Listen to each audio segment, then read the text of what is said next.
ఓం శ్రీమాత్రే నమః. అందరికీ నమస్కారం అండి.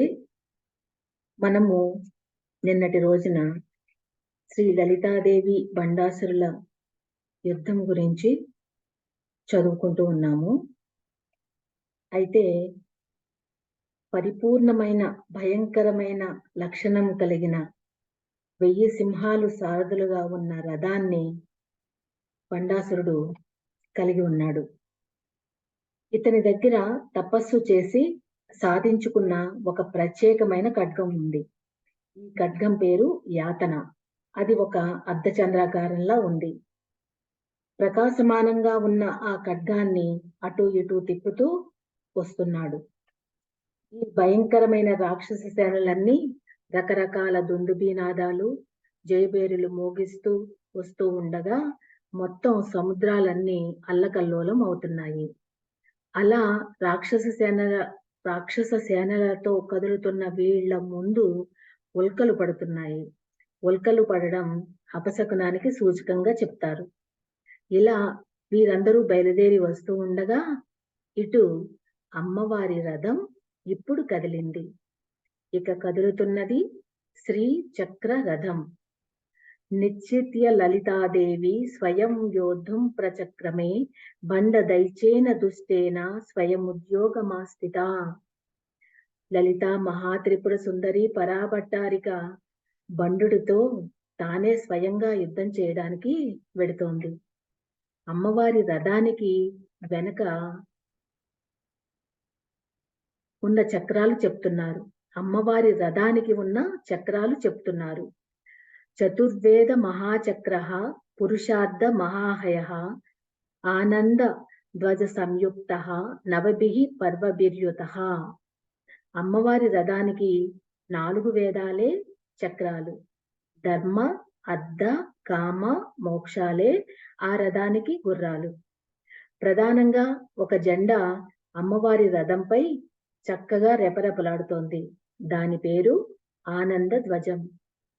అమ్మవారంటేనే ఆనంద స్వరూపం. 9 ఆవరణలతో కూడుకుని ఉంది. ఆ ఆవరణ దేవతలందరూ కూడా అనేక కోటి యోగిని గణాల సేనలతో ప్రకాశిస్తూ ఉన్నాయి.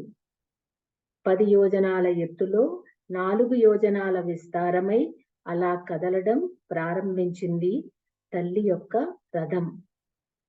అమ్మవారి రథం కదలగానే ముందు గేయ చక్రం, తర్వాత కిరిచక్రం కూడా అమ్మని అనుసరిస్తూ బయలుదేరి వెళ్ళాయి. అన్యాసామపి శక్తీనాం వాహనాని పరార్ధసః. మిగిలిన శక్తులు కూడా వారి వాహనాలతో, ఆయుధాలతో బయలుదేరి వస్తున్నారు. వీరంతా వహ్ని ప్రాకారం దాటి బయటకు రావాలి. ఆ ప్రాకారంలో వీరు వేసుకున్న యోజన మాత్రం ద్వారం వీరందరూ బయటికి రావడానికి చాలలేదు.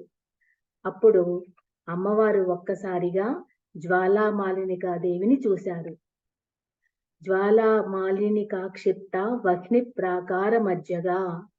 ఆ ప్రాకారానికంతటికి ఆవిడ అధిపతి కనుక ఆవిడ అమ్మవారి ఉద్దేశాన్ని తెలుసుకుని ఆ ద్వారాన్ని వెంటనే విస్తారం చేసింది. అది ఆవిడ చేతిలో ఉన్న పని. అలా విస్తారం చేయగానే వారంతా హాయిగా బయటకు వచ్చారు. అలా అమ్మవారు కదులుతున్నందుకు దేవతలు వారి లోకాల నుండి దుందుబులు మ్రోగిస్తూ కుసుమ వృష్టి కురిపించారు. మహాముక్తా తపత్రంతు దివిదీప్తమదృశ్యత అభవన్నలితా సైన్య ఉత్పాతాస్తు విశాంబలే. అమ్మవారికి పైన ఎలాగూ గొడుగు ఉన్నప్పటికీ దేవతలు పైనుండి ఛత్రం సమర్పయామి, చామరం వీజయామి అన్నట్టుగా బహువిధ ఉపచారాలు సమర్పించుకుంటున్నారు.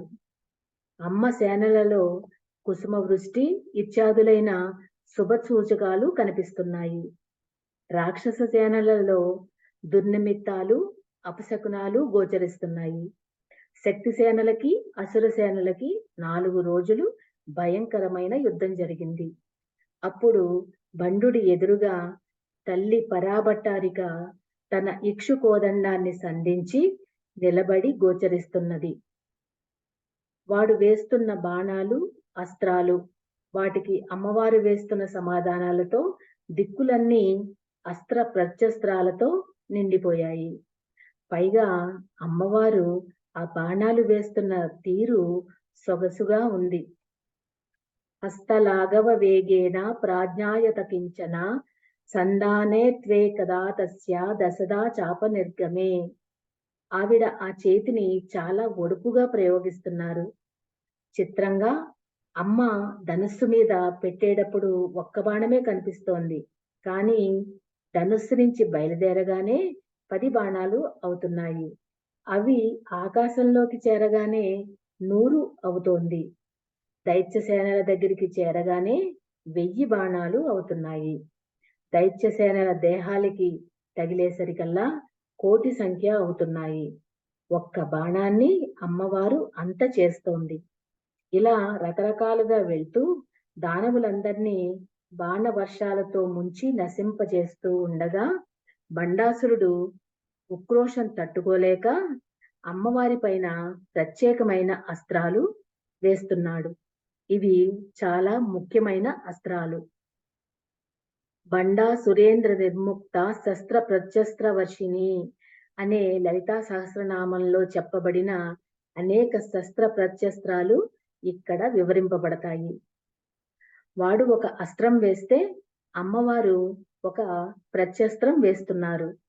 దానివల్ల వాడి అస్త్రం మరణిస్తోంది. మనల్ని లోకంలో రకరకాలుగా బాధించేవి ఏవి ఉన్నాయో అవే ఈ అస్త్రాలు. వాటిని పోగొట్టడానికి సర్వమంత్ర స్వరూపిణి అయిన అమ్మవారి నుంచి వచ్చే వివిధ మంత్రాలే ఈ ప్రత్యస్త్రములు. పిల్లలకు ఎన్ని కష్టాలో అమ్మవారికి తెలుసు. ఆవిడ వాళ్ళ ఆయన్ని కోరి రకరకాల తంత్ర శాస్త్రాల్ని తయారు చేయించింది.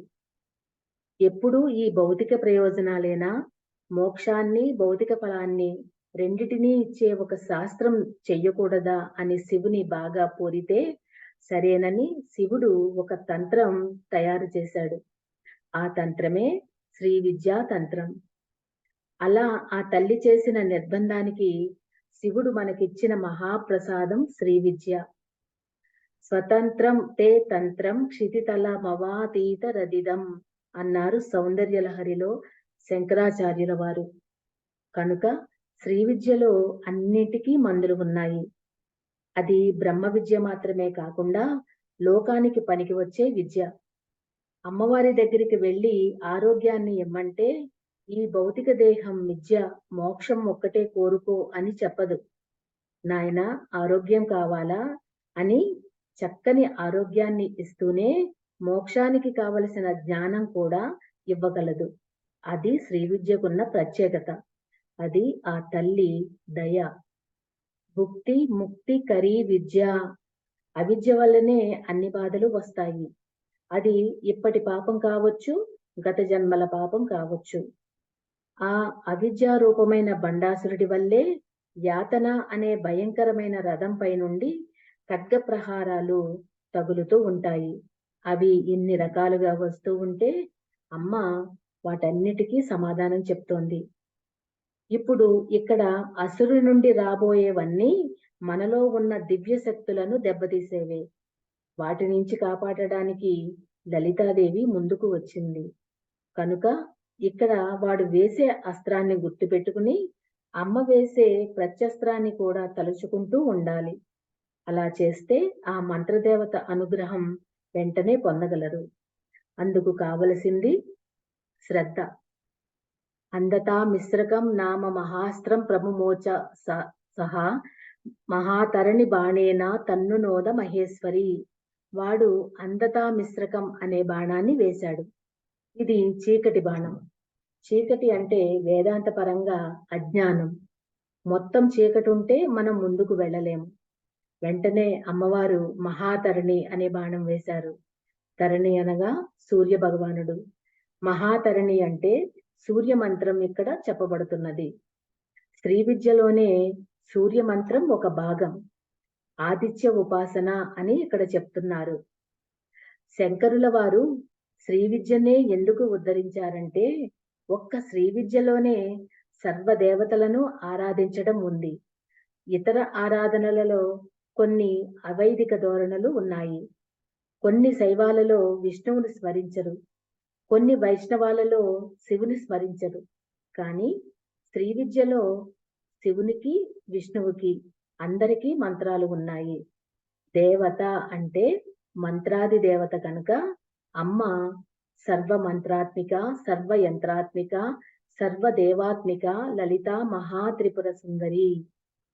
ఆ తల్లి ఎప్పుడు ఏ అవసరం ఉంటే ఆ మంత్రాన్ని, ఆ దేవతను తన నుంచి ప్రయోగిస్తున్నారు. సృష్టిలో మహాంధకారం అంటే అమ్మ సూర్యుడు అనే వాటిని పెట్టడం వల్లే మన బ్రతుకు ఇలా సాగుతోంది. కనుక ఆ ధరణిని అమ్మవారే ఇచ్చారు. ఆ సూర్య రూపశక్తిని మనం వేదాంత పరంగా జ్ఞానమన్నా, లౌకిక పరంగా వెలుగన్నా, ఇది అమ్మవారు మన కోసం ఇచ్చిన వెలుగు. ఆదిత్య మహామంత్రం ఇక్కడ చెప్పబడింది. పాషండాస్త్రం మహావీరో బండ ప్రముముచేరణే గాయత్ర్యస్తం తస్య నృత్యై సస్మార జగదంబిక. పాషాండాస్త్రం వేశాడు. కలియుగంలో పాషండులు ఎక్కువ అవుతారు. ఎవరైతే వేద ధర్మానికి విరుద్ధంగా వర్ణాశ్రమాలు అవసరం లేదంటారో, ఎవరు శాస్త్రం చెప్పిన విధులను అతిక్రమిస్తున్నారో, ఎవరు సదాచారాన్ని అతిక్రమిస్తారో వాళ్ళని పాషండులు అంటారు. కలియుగంలో వీరి సంఖ్య ఎక్కువ. ఇలాంటి పాషండత్వాన్ని అతడు అస్త్రంగా వేశాడు. దీనికి సమాధానం వైదిక ధర్మం. వేదానికంతటికీ కలిపి ఒక దేవతాకృతి ఉంది. ఆ తల్లే గాయత్రీదేవి. బండాసురుడు వేసిన పాషండాస్త్రానికి సమాధానంగా అమ్మ గాయత్రి అస్త్రం వేసింది. శ్రీ విద్యలోనే గాయత్రి మంత్రం చెప్పబడింది. గాయత్రి మహామంత్రాన్ని ఈ తల్లి ప్రయోగించింది. గాయత్రి చేస్తే పాషండత్వం పోతుంది. అందరూ జపించదక్క గాయత్రి వ్యాసదేవుడు పురాణంలో చక్కగా చెప్పారు. సర్వ చైతన్య రూపాం తాం ఆద్యాం విద్యాం చ ధీమహి బుద్ధిం యా నః ప్రచోదయాత్. ఇది సర్వులు జపించదగ్గ గాయత్రి. ఇది చేస్తే మనలో పుట్టే పాషండత్వం పోతుంది. అండాస్త్రమసృజద్బండ శక్తి దృష్టి వినాశనం చక్షుస్మతి మహాస్త్రేణ సమయామాస తత్ప్రసూహు. తరువాత వాడు అండాస్త్రం అనే దాన్ని వేశాడు. అందతా మిశ్రం వేరు, అండాస్త్రం వేరు. బయట చీకటి ఉంటే కళ్ళున్నా చూడలేరు, అది అందతామిశ్రం. బయట వెలుగున్నా చూడలేకపోవడం అండాస్త్రం, అనగా గుడ్డితనం అని అర్థం. చీకటి వేరు, గుడ్డితనం వేరు. అలా కళ్ళు సరిగా పనిచేయకపోవడం అనే దుష్ట శక్తిని ప్రయోగించాడు. కంటికి ఏమైనా సమస్యలు వస్తే ఏం చెయ్యాలో పరిష్కారం అమ్మ చూపిస్తోంది. ఆ అండాస్త్రానికి అమ్మ వేసిన ప్రత్యస్త్రం చక్షుష్మతి. చక్షుష్మతి ఒక దేవత. చక్షుష్మతి దేవికి సంబంధించిన విషయం మనకి వైదిక సౌర మంత్రాలలో గోచరిస్తుంది. దానిని తీసుకుని సర్వజనుల సౌలభ్యం కోసం లలితా పరమేశ్వరి కృప వల్ల శ్రీ విద్యలో చక్షుష్మతికి సంబంధించిన ఒక శ్లోకం ఉంది. ఆ శ్లోకాన్ని నిత్యం జపించే వారికి కంటికి సంబంధించిన దోషాలు ఏమైనా ఉంటే పోతాయి. ఈ తల్లి సూర్యమండల మధ్యంలో అధివసించి ఉంటుంది. ప్రతి వాడి కంటి గ్రుడ్డు లోపల ఈ దేవత ఉంటుంది. ఈ తల్లి అనుగ్రహం పొందితే కన్నుగ్రుడ్డు చక్కగా పనిచేస్తుంది. ఈవిడి ఎలా ఉంటుందో, ఎలా ధ్యానించాలో శాస్త్రం చెప్తోంది. చక్షుస్తేజోమయం పుష్పం కందుకం బిభ్రతీం కరైః రౌప్య సింహాసనారూఢాం దేవీం చక్షుస్మతీం భజే. వెండి సింహాసనం మీద కూర్చుని ఒక బంతిని, తేజోమయమైన ఒక కుసుమాన్ని పట్టుకుని ఉంటుంది. దేవతాశక్తిని మన వాళ్ళు ఏ విధంగా భావన చేసి సాక్షాత్కరింప చేసుకున్నారో పరిశీలించాలి. వెండి సింహాసనం కళ్ళలో ఉండే తెలుపు. అదే విధంగా తేజోమయ పుష్పం పట్టుకుంది. పుష్పము అంటే వికసించుట అని అర్థం. కంటికి ఈ వికసనం అనే పుష్ప లక్షణం ఉండాలి. కళ్ళు వికసిస్తేనే కదా దృష్టి. అమ్మ పుష్పాన్ని పట్టుకుంది అంటే కంటికి ఉండవలసిన వికసనాత్మకమైన లక్షణం అమ్మ ఆధీనంలో ఉందన్నమాట. అమ్మ ఆయుధాలలో ఉన్న మర్మాలు మనకి అర్థం కావడం కోసం ఈ విశ్లేషణ చేయడం జరుగుతోంది. కందుకం అనగా బంతి, గుండ్రని వస్తువు. అది కనుగ్రుడ్డును చెప్తోంది. ఇవి ధరించి చక్షుస్మతీదేవి ప్రకాశిస్తూ ఉంటుంది. ఆ తల్లికి నమస్కారం. ఈ చక్షుస్మతి మహాస్త్రాన్ని వేసిన వెంటనే వాడి అందాస్త్రం నశించింది. శక్తి నాశము అనే ఒక అస్త్రాన్ని వేశాడు బండాసురుడు. దానికి సమాధానంగా అమ్మవారు వైదికమైన విశ్వావసు అనే మంత్రాస్త్రాన్ని ప్రయోగించింది. తరువాత బండాసురుడు అంతకాస్త్రం అనే దానిని ప్రయోగించగా అమ్మవారు దానికి సమాధానంగా మహామృత్యుంజయ మంత్రాన్ని అస్త్రంగా ప్రయోగించారు. అటు తర్వాత వాడు అన్ని అస్త్రాలు మర్చిపోయే ఒక అస్త్రాన్ని వేశాడు. అస్త్రాలంటే మంత్రాలు. సరిగ్గా సమయానికి మంత్రం గుర్తు రాకపోతే మంత్రం పనిచేయదు. అవతలి వాడికి అన్నీ గుర్తు రాకుండా చేసేటట్టు అంటే జ్ఞాపక శక్తి నశించే ఒక అస్త్రాన్ని వేశాడు. దానికి ప్రత్యస్త్రంగా అమ్మవారు ధారణాస్త్రం వేసింది. ఈ ధారణ, మేధ ఇవన్నీ వైదికమైన సారస్వత మంత్ర విశేషాలు. ధారణ అనే అస్త్రాన్ని అమ్మవారు వెయ్యగానే సర్వాస్త్ర స్మృతి నాశనాస్త్రం నశించింది. అటు తర్వాత ఆ రాక్షసుడు భయాస్త్రం వేశాడు. కొందరికి ప్రతిదానికి భయం వేస్తూ ఉంటుంది. ఈ భయం వల్ల ముందుకు వెళ్ళలేరు. ఈ భయాన్ని పోగొట్టడానికి అమ్మ అభయంకరమైన ఐందాస్త్రం వేశారు. ఇంద్ర సంబంధమైన మంత్రాల్లో అభయంకర ఇంద్రము అనే మంత్రం ఉంది. ఇంద్రుడు అంటే మనకి సినిమాల్లో పిట్టకథల్లో వినబడే ఇంద్రుడు కాదు. ఏ దేవత గురించి హేళన చేసినా మహాపాపం మూటగట్టుకున్న వారే అవుతారు. ఇంద్ర, యమ ఇవన్నీ కూడా ఒకే పరమేశ్వరుని యొక్క స్వరూపాలు. రుద్రం గాని ఋగ్వేదం కానీ ఇంద్రుని ప్రధాన పరమాత్మగానే వర్ణించింది. సోమచ్చమ ఇంద్రచ్చమే సవితాచమ ఇంద్రచ్చమే అని రుద్రచమకం చెప్తోంది. ఇంద్రుని యొక్క శక్తి లేకపోతే ఏ దేవత పనిచేయదు. ఇంద్ర శబ్దం చాలా గొప్పది. ఇంద్రాణి దేవి యొక్క రహస్యాలను కావ్యకంఠ గణపతి ముని చాలా వ్యాఖ్యానించారు. కనుక ఇంద్ర సంబంధమైన ఐంద్రాస్త్రం అది. అభయంకర ఐంద్రాస్త్రాన్ని అమ్మవారు ప్రయోగించారు. దానితో భయాస్త్రం పోయింది.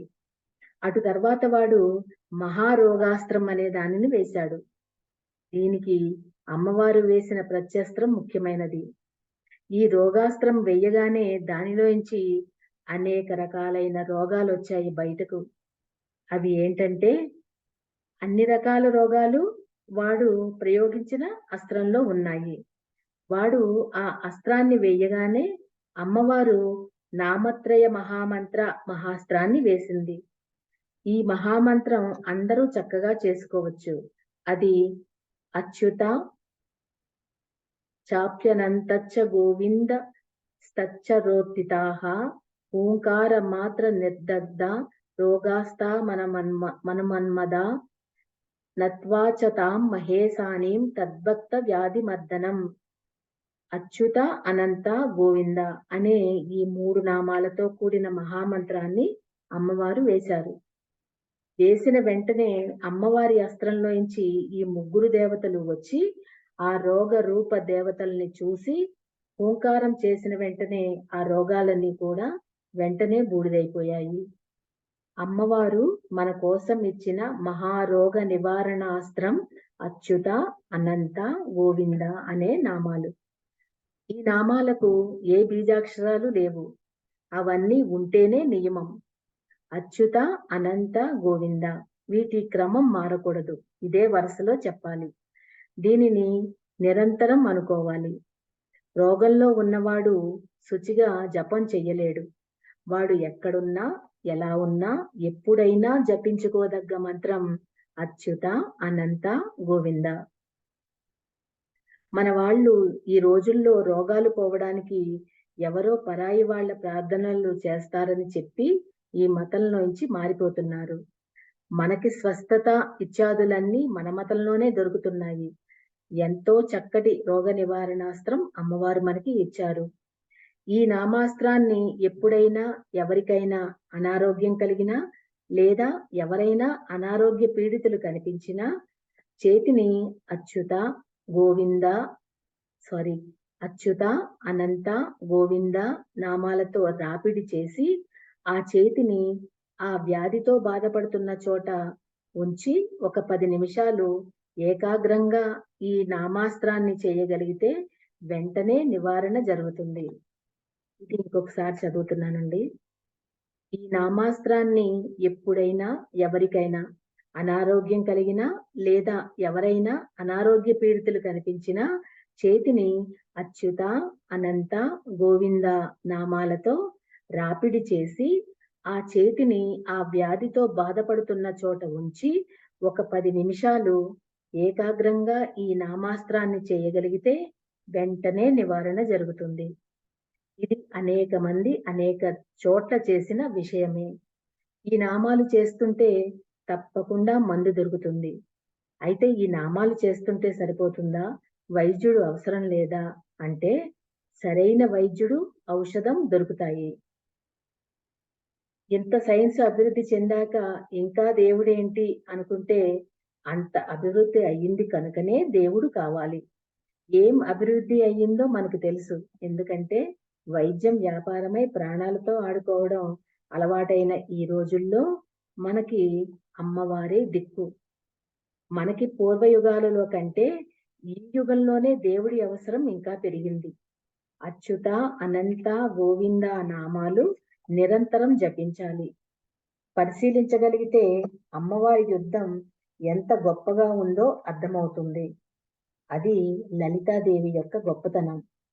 అటు తర్వాత ఆయుర్నాశనం అనే అస్త్రాన్ని బండాసురుడు వేస్తే వెంటనే అమ్మవారు కాల సంకర్షణం అనే మంత్రాన్ని ప్రయోగించారు.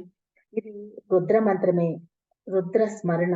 ఇది ఆయుర్నాశన అస్త్రాన్ని నశింపజేసింది. మహాసురాస్త్రముద్దామం వ్యసృజద్బండదానవః తతఃసహస్రశోజాత మహాకాయ మహాబలాః.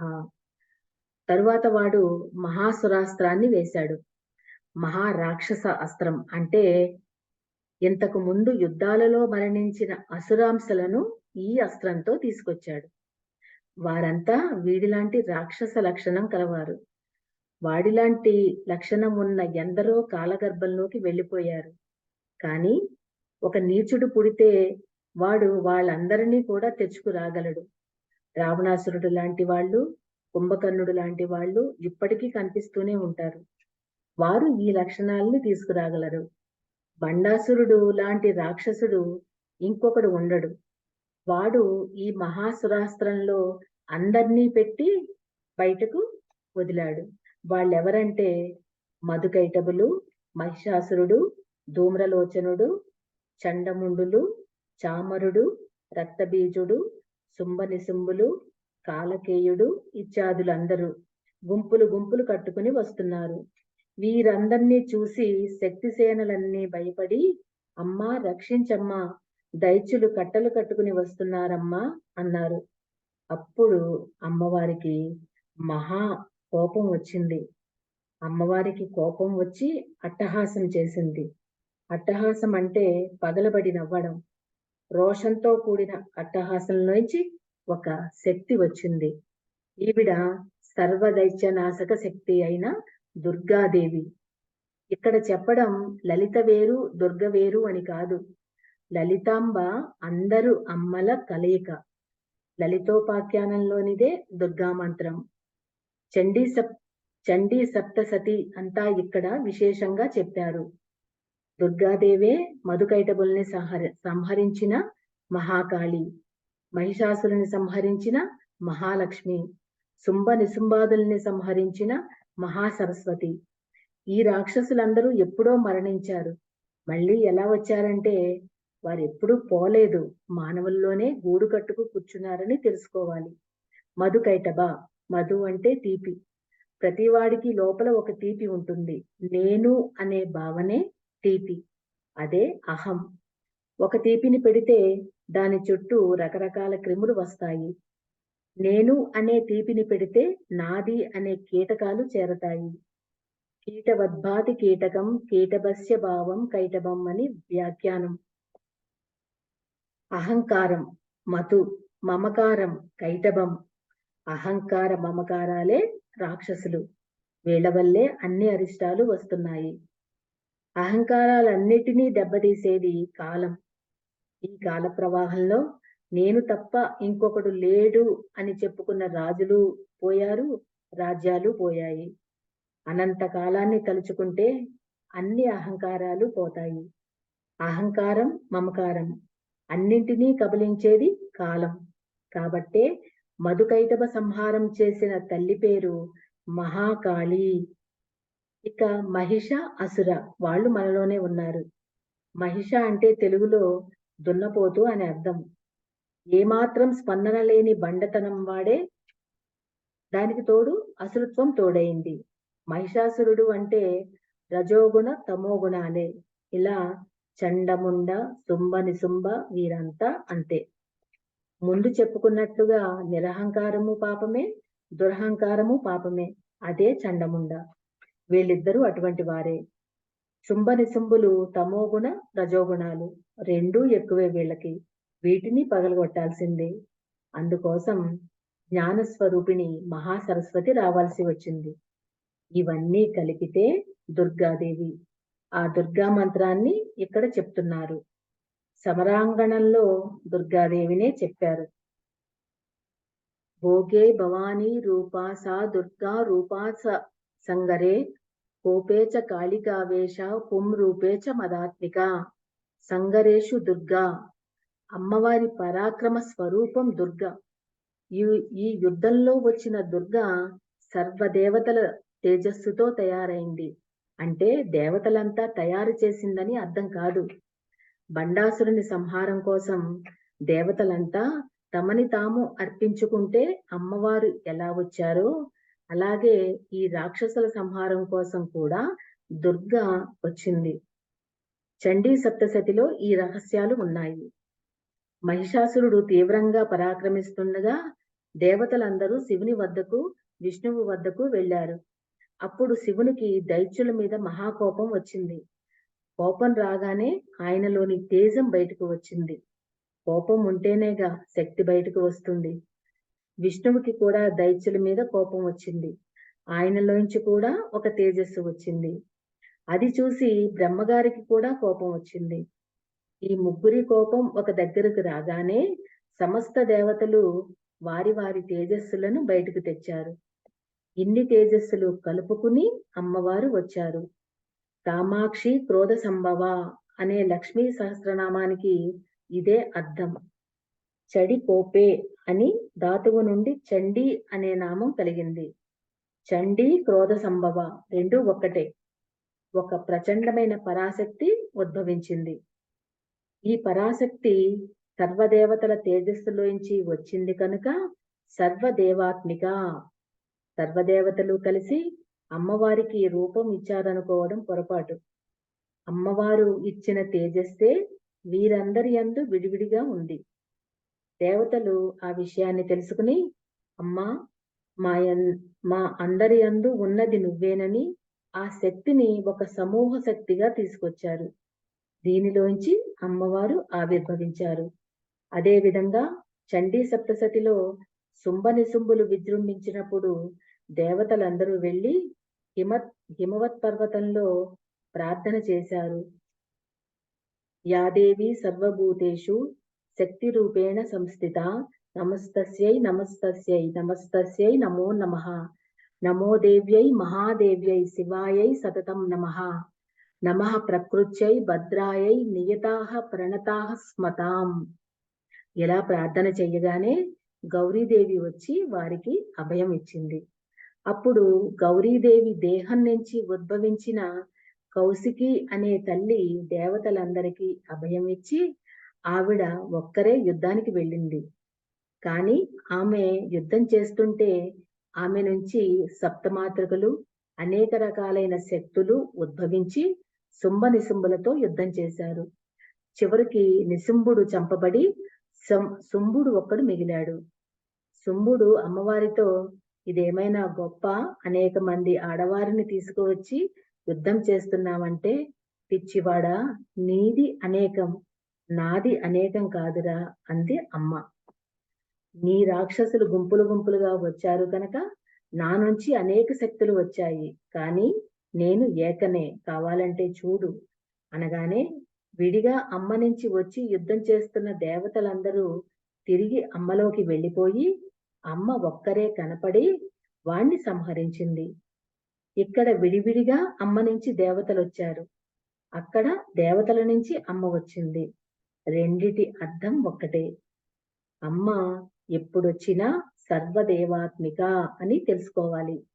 ఈ ఒక్క ఘట్టంలో మొత్తం దేవీ మహత్యాన్ని తెలియజేశారు.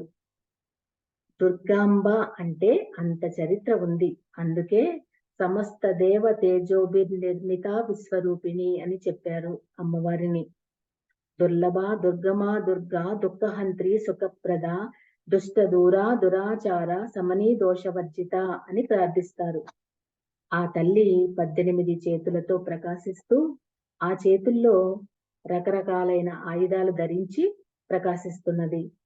ఎవరెవరు ఏ ఏ ఆయుధాలని ఇచ్చారో చెప్తున్నారు.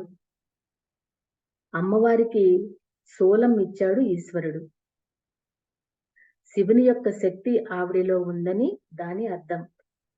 చక్రం విష్ణువు ఇచ్చాడు. శంఖం వరుణుడు ఇచ్చాడు.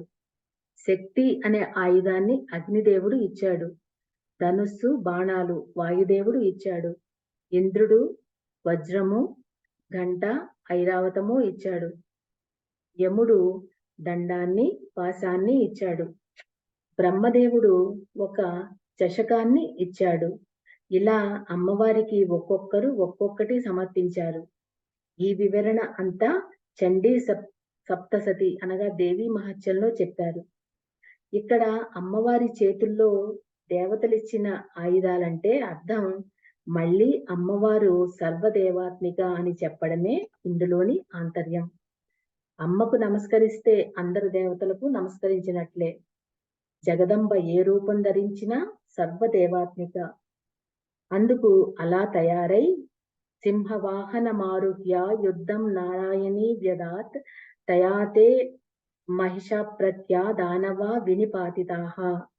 దుర్గకే నారాయణి అని పేరు. నారాయణి నమోస్తుతే అని అమ్మని కీర్తిస్తారు. అమ్మవారు నారాయణుని సోదరి. నరాణం సమూహం నారం అంటే జీవ సమూహం అని అర్థం. అయనం అంటే ఆశ్రయం అని అర్థం. నారాయణి అంటే సర్వజీవ సమూహానికి ఆశ్రయమైన తల్లి, దిక్కైన తల్లి అని అర్థం. మనకేం కష్టం వచ్చినా నారాయణుని స్మరించాలి.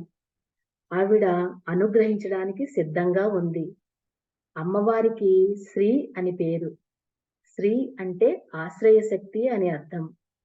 శ్రీ, నారాయణి, శరణ్య వీటన్నిటికీ ఇదే అర్థం.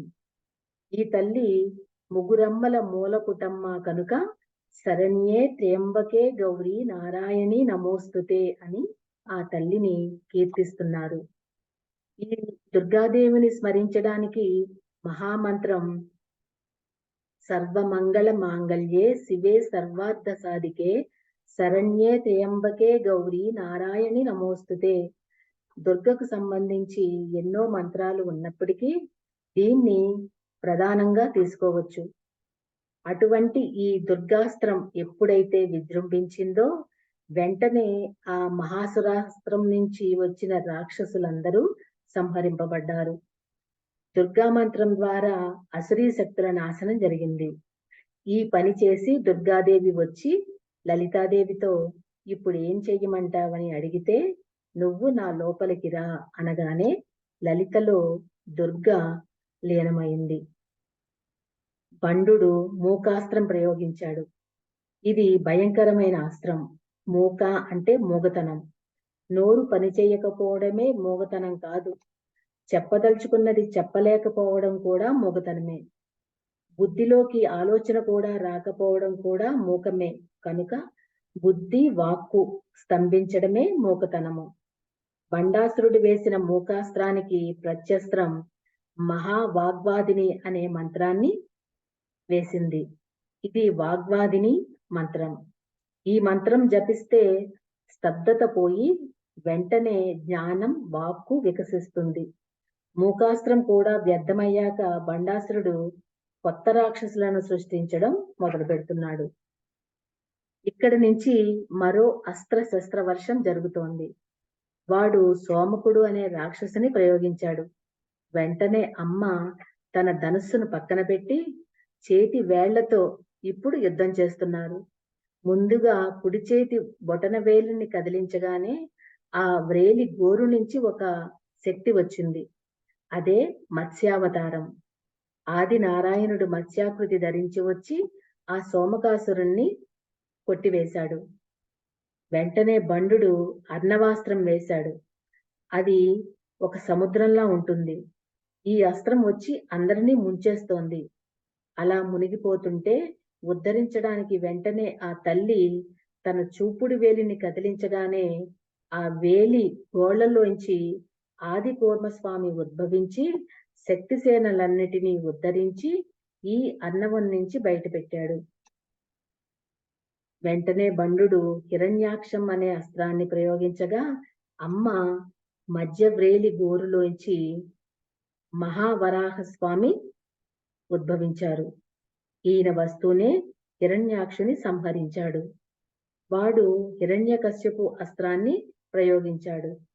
అమ్మ తన ఉంగరపు వేలి కొనల్లోంచి ముఖ భాగం సింహం, కింద భాగం హరి కలిపి నర హరి రూపంతో నరసింహాకృతి ఉద్భవించి హిరణ్యకశిపుని అతని పరివారాన్ని సంహరించాడు.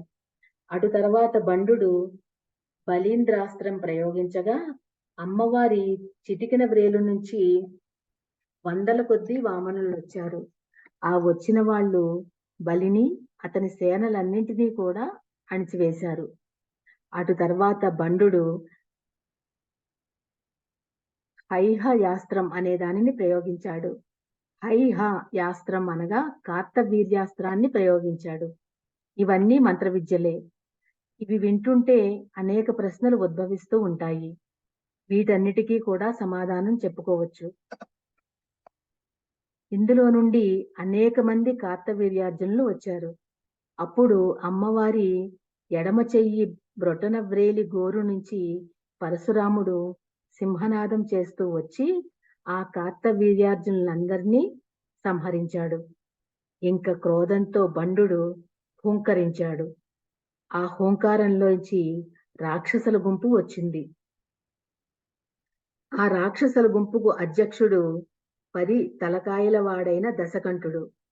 వాడి పక్క కుంభకర్ణుడు, ఇంద్రజిత్తు మొదలైన వారు రాగానే అమ్మవారి ఎడమ చేతి చూపుడు వ్రేలు నుంచి కోదండరాముడు హనుమ, సీతారామ, లక్ష్మణ, భరత, శత్రుఘ్న పరివార సమేతంగా వచ్చి రావణాస్త్రం మొత్తాన్ని సంహరించాడు. ఆ వచ్చిన అందాల రాముడు జటామకుట వాన్వల్కి బద్ధ తూరీణ పృష్ఠభూః నీలోత్పల దళోత్స్యామో ధనుర్విష్పారయన్ముః నాశయామాస దివ్యాస్త్రైః క్షణాద్ రాక్షస సైనికం మర్దయామాస పౌలస్యం కుంభకర్ణం చ సోదరం ఆజానుబాహుం అరవింద దళాయతాక్షం. అటు తర్వాత బండు వివిధాస్త్రం అనే దానిని వేశాడు. అప్పుడు అమ్మ తన ఎడమ చేతి మధ్య వ్రేలుని చూపించారు. దాని నుండి బలరాముడు నాగలి ధరించి వచ్చాడు. ఇతడు వివిధుడనే రాక్షసుని సంహరించాడు. అప్పుడిక బండుడికి బాగా ఉక్రోషం వచ్చి మరో రాక్షసాస్త్రమైన రాజాసురాస్త్రాన్ని వేశాడు. ద్వాపర యుగంలో అసురులందరూ రాజులుగా పుట్టారు. శిశుపాలుడు, దంతవక్త్రుడు, సాల్ముడు, కాశీపతి, పౌండ్రక వాసుదేవుడు, రుక్మి, హంసకుడు, డింబకుడు, శంబరుడు, ప్రలంబుడు, కంసుడు, చాణూరమల్లులు, ముష్టికుడు మొదలైన వారు వచ్చారు. వీరందరినీ దునుమాడడానికి ఒక మహావతారం, దివ్యావతారం, పరిపూర్ణావతారమైన శ్రీకృష్ణావతారం వచ్చింది. ఈ అవతారం అమ్మవారి ఎడమ చేతి ఉంగరం వేలి నుంచి ఉద్భవించింది. కృష్ణుడితో పాటుగా ప్రద్యుమ్నుడు, అనిరుద్ధుడు ఇత్యాదులందరూ ఉద్భవించి ఈ రాజాసుర అస్త్రాన్ని పోగొట్టారు. దానితో బండాసురుడు కలి అనే అస్త్రాన్ని వేశాడు. మ్లేచ్ఛత్వాన్ని ప్రేమించే సంస్కృతియే కలి. మ్లేచ్ఛులంటే మనకి చాలా ఇష్టం. ఈ అస్త్రం నుంచి వచ్చిన వారు హోణులు, యవనులు. ఇవే పాశ్చాత్య దేశాల సంస్కృతి నుంచి వచ్చినవి. ఆ మ్లేచ్ఛాది మతాల వారందరినీ కొట్టడానికి అమ్మవారి ఎడమ చేతి చిటికెన వ్రేలు నుండి కల్కి అనే జనార్దనుడు గుర్రం మీద వచ్చి అట్టహాసం చేస్తూ వారందరినీ ఖడ్గంతో సంహరించాడు. ఇలా అమ్మవారి 10 చేతుల గోళ్ల నుంచి 10 అవతారాలు వచ్చాయి. లలితానామం కరాంగులి నకోత్పన్న నారాయణ దశాకృతి తెలియచేసినది. ఈ కథ ఎప్పుడు జరిగిందనేది మన ప్రశ్న. కల్కి అవతారం ఇంకా జరగలేదు, కానీ కల్కి అవతారాన్ని ఇక్కడ చెప్పారు. సృష్టిలో ఎన్ని కల్పాలు జరిగాయో, ఎన్ని అవతారాలు జరిగాయో ఎవరికీ తెలియదు. ఇప్పటికీ ఎన్ని మార్లు అసుర శక్తులు వస్తున్నా అన్ని మార్లు దేవతా శక్తులకు రక్షణగా నారాయణో వచ్చారు. సృష్టిలో ఇది సహజం. సృష్టిలో ఎప్పుడు సత్వ రజస్ తమో గుణాలు ఉంటాయి.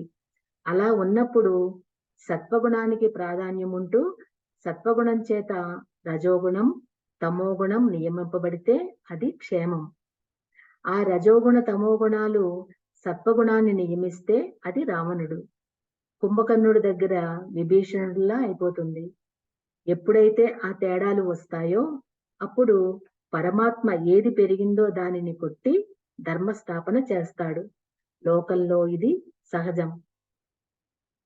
పంటలు పండించేటప్పుడు కలుపు మొక్కలు వస్తే మధ్యలో ఏరి పారేస్తారు. ఆయన అలాగే చేస్తాడు. అలా ఇప్పటి వరకు ఎన్ని జరిగాయో తెలియదు. స్కాంద పురాణంలో అద్భుతమైన విషయం చెప్తారు. కాశీ క్షేత్రంలో నారాయణుని ప్రతి అవతారం ఉంటాయి.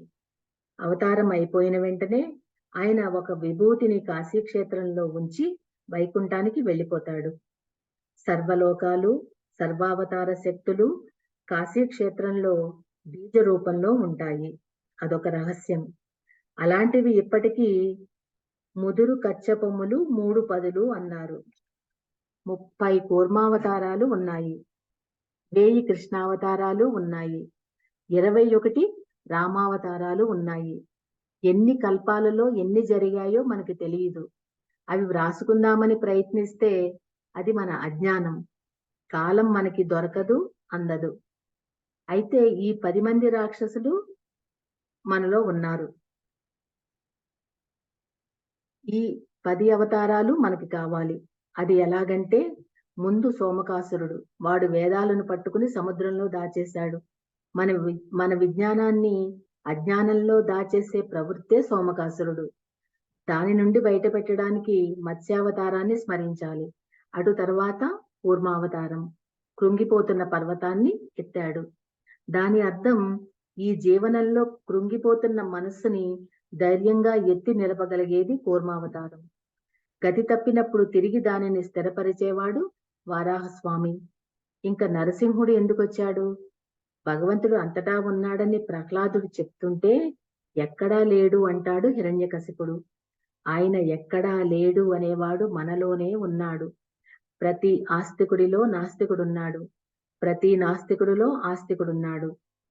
పరమాత్మ ఉనికిని సందేహించి తత్వజ్ఞానాన్ని ఎంత చెప్పినా ఎక్కని అహంకారమే హిరణ్యకశిపుడు. వాణ్ణి చీల్చడానికి నారసింహం రావాలి. అంతా నేనున్నాను అని ప్రకటించిన సత్యమే నారసింహుడు. అటు తర్వాత ఎలాగోలా అంతా సంపాదించుకుని అంతా నాదే అని అహంకరించేవాడే బలి. వాడు ముల్లోకాలు సంపాదించి అన్నీ నావే అన్నాడు. అప్పుడు వామనుడు వచ్చి 3 అడుగులు ఇస్తే చాలు అన్నాడు. 2 అడుగులతో మొత్తం కొలిచేశాడు. ఏది 3వ అడుగు అన్నాడు. మమ అంతా 2 అడుగులకు అయిపోయింది. ఇంక మిగిలింది అహం. అది కూడా ఇచ్చేస్తున్నా తీసుకో అన్నాడు. అహం కూడా ఇచ్చేశాడు. బలి అంటే పూజ అని అర్థం. అహంకార మమకార సమర్పణమే అసలైన బలి. ఆ అహంకారం పోగొట్టడానికే త్రివిక్రముడు వచ్చాడు. ఆయన కొత్తగా ఏమీ ఆక్రమించలేదు. ఓరి పిచ్చివాడా, ముల్లోకాలు నేనే అని చూపించాడు. త్రిభువన వపుషం విష్ణుమీశం నమామి. అదే వామన త్రివిక్రమ. ఆ వామనుని తర్వాత వచ్చినవాడు పరశురాముడు. ఎంత నరుకుతున్నా మాటిమాటికి తలలెత్తే వాటిని పూర్తిగా నరికి పాడేయడానికి గండ్రగొడ్డలి పట్టుకుని వచ్చినవాడు పరశురాముడు. ఈయన మహా తపస్వి. ఇది పనికిమాలిన హింస కాదు. పరశురామ అవతారం అమోఘమైన అవతారం. ఓం శ్రీమాత్రే నమః.